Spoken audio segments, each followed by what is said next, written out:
الرحیم 8 بج گئے ہیں اور مجھے فارم 45 نہیں ملا، تو میں آر او کے دفتر گئی ہوں اور ساتھ بہت سارے لوگ میرے ساتھ تھے. انہوں نے ہمارے پر حملہ کیا، ڈنڈے مار مار کر اور ماں کو دھکے دے دے کر ہمیں نکال دیا گیا ہے.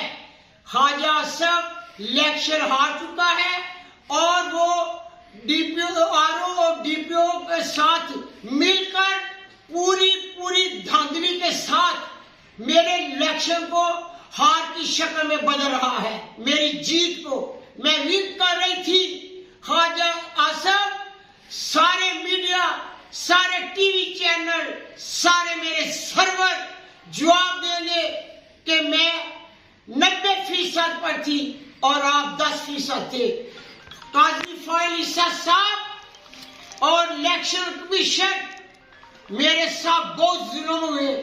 ہر ویڈیو میں نے شیئر کی، مجھے انصاف نہیں ملا.